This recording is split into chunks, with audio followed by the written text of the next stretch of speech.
यह कहानी एक खौफनाक घर की है जहां अजीब अजीब घटनाएं घटने लगती हैं।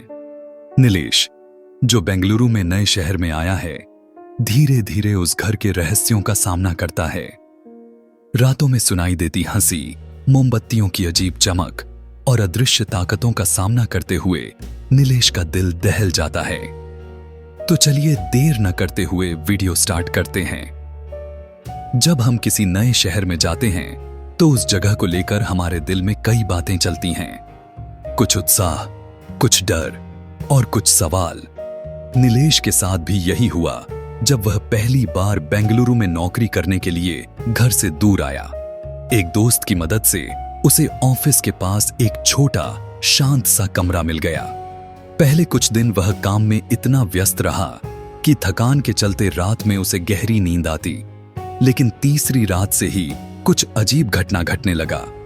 कमरे में अंधेरा था, केवल चांदनी हल्की सी रोशनी दे रही थी। नीलेश अचानक नींद से जागता है और उसे खिड़की से आती आवाज जगा देती है। वह उठकर खिड़की के पास आता है, खिड़की से बाहर की ओर देखता है और उसके सामने वाले खाली घर से धीमी हंसी की आवाजें आ रही थीं। वह सोचता है, इतनी रात को हंसी की आवाज? वह डर के बावजूद आवाज का पीछा करता है, लेकिन कुछ दिखाई नहीं देता। तभी वहां एक कमरे की लाइट जलती दिखती है और वह आश्चर्य से देखता है कि वह लाइट बार बार बंद और चालू हो रही थी। उसने इन सब बातों को नजरअंदाज किया और वक्त देखकर वापस सोने चला गया। वह आवाज कब सुनाई देना बंद हो गई, उसे सुबह तक याद भी नहीं था। कुछ दिनों तक नीलेश ने इन आवाजों को नजरअंदाज करने की कोशिश की, लेकिन धीरे धीरे ये आवाजें उसकी रातों की नींद छीनने लगीं। एक रात उसने हिम्मत करके खिड़की से उस खौफनाक घर को देखने की कोशिश की, लेकिन अंधेरे में उसे कुछ नजर नहीं आया। हालांकि आवाजें लगातार गूंज रही थीं।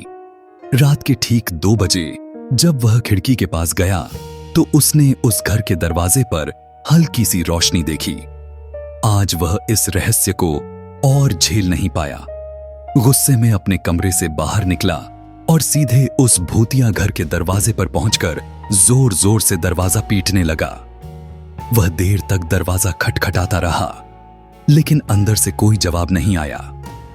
हारकर वह खिड़की के पास गया और जब उसने भीतर झांका तो जो उसने देखा उससे उसकी आंखें फटी की फटी रह गईं। कमरे के बीचों बीच 2 लड़कियां हाथों में मोमबत्तियां लिए खड़ी थीं। उनकी शक्लें अजीब और भयानक थीं। उनकी आंखों में किसी भी तरह का कोई भाव नहीं था, बस एक खालीपन था जो नीलेश की रूह को हिला देने के लिए काफी था। मोमबत्तियों की लौ हवा में अजीब तरीके से लहरा रही थी, मानो किसी अनदेखी शक्ति के नियंत्रण में हो। नीलेश यह नजारा देखते ही उल्टे पांव वहां से भागने लगा। उसे ऐसा महसूस होने लगा कि कोई अदृश्य शक्ति उसका पीछा कर रही है। घबराकर वह अपने कमरे में जाकर बिस्तर में दुबक गया। तभी अचानक उसका पंखा अपने आप चालू हो गया और नीलेश का डर चरम पर पहुंच गया। उसने अपनी आंखें बंद कर लीं और कांपते हुए सोने की कोशिश करने लगा। अगले दिन नीलेश के सब्र का बांध टूट गया। उसने अपनी नौकरी से छुट्टी ली और सीधे मकान मालिक के पास पहुंच गया। उसकी आवाज में घबराहट थी और आंखों में डर का साया। उसने मकान मालिक से कुंदन बाग के उस भयानक घर के बारे में पूछताछ की। मकान मालिक ने एक गहरी सांस ली और कहानी बताने लगा। एक ऐसी कहानी जिसने नीलेश की रूह तक को कंपा दिया। कुंदन बाग के इस खौफनाक घर में दशकों पहले एक साधारण सा परिवार रहता था। पति, पत्नी और उनकी 2 प्यारी बेटियां। सब कुछ आम लोगों जैसा ही था, लेकिन फिर एक रात वह आदमी अचानक गायब हो गया। उसकी तलाश में परिवार और पड़ोसियों ने हर मुमकिन कोशिश की, लेकिन उसका कहीं पता नहीं चला। इसके बाद घर में अजीब घटनाएं घटने लगीं। लोग कहते थे कि वह औरत और उसकी बेटियां रात में मोमबत्तियां जलाकर घर के कमरों में घूमतीं और अजीब सी हरकतें करतीं। उनका रहस्यमयी व्यवहार धीरे धीरे पूरे मोहल्ले के लिए चिंता का कारण बन गया। एक दिन परेशान होकर पड़ोसियों ने पुलिस को बुला लिया। जब पुलिस ने घर की जांच की तो जो उन्होंने देखा उससे सबके रोंगटे खड़े हो गए। घर के भीतर उस औरत और उसकी बेटियों की लाशें सर गल चुकी थीं। सबसे हैरानी की बात यह थी कि पोस्टमार्टम से पता चला कि वह तीनों करीब 6 महीने पहले ही मर चुकी थीं। लेकिन मोहल्ले के लोगों ने उन्हें अभी कुछ ही दिनों पहले घर के आसपास घूमते हुए देखा था।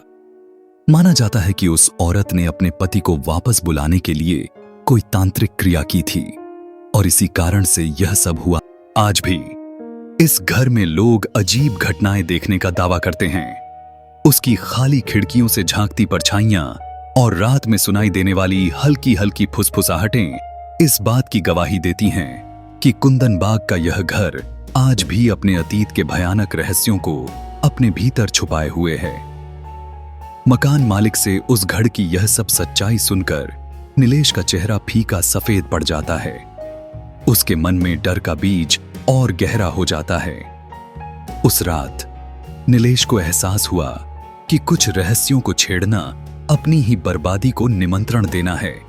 कुंदन बाग का वह भयानक घर अब भी वहां खड़ा है, अपनी खौफनाक कहानियों के साथ, और जो कोई भी उसके रहस्य जानने की कोशिश करता है वह हमेशा के लिए उसकी यादों में कैद हो जाता है। और नीलेश ने जल्द ही वह घर छोड़ने का फैसला किया, पर उसके मन में अब भी उस घर का खौफ और रहस्य हमेशा के लिए बस चुका था। यह कहानी यहीं पर खत्म होती है। अब हम अपनी दूसरी कहानी पर चलते हैं। अमेरिका के छोटे से गांव विलो क्रीक की यह कहानी है। यह गांव अपने वीरान और भूतिया खेत के लिए जाना जाता था, जो गांव से कुछ दूर एक पहाड़ी के नीचे था। कहते थे कि वह खेत श्रापित था और वहां अजीब अजीब घटनाएं होती थीं। लोग कहते थे कि उस खेत में कोई भयानक ताकत रहती है जो हर हैलोवीन की रात जाग उठती है। गांव के लोग अपने बच्चों को चेतावनी देते थे कि वे कभी भी उस खेत के पास न जाएं, खासकर हैलोवीन की रात। लेकिन 3 बच्चे, टॉमी, एम्मा और जैक, जो हमेशा रोमांच और मस्ती की तलाश में रहते थे, उन्होंने सोचा कि वे इस रहस्य को जरूर जानेंगे। हैलोवीन की रात को उन्होंने ठान लिया कि वे उस डरावने खेत में जाकर देखेंगे कि वहां क्या है। रात के अंधेरे में तीनों बच्चे अपनी टॉर्च के सहारे खेत की ओर बढ़े। रास्ते में टॉमी ने हंसते हुए कहा, कितना भी डरावना क्यों न हो, यह बस एक पुरानी कहानी है।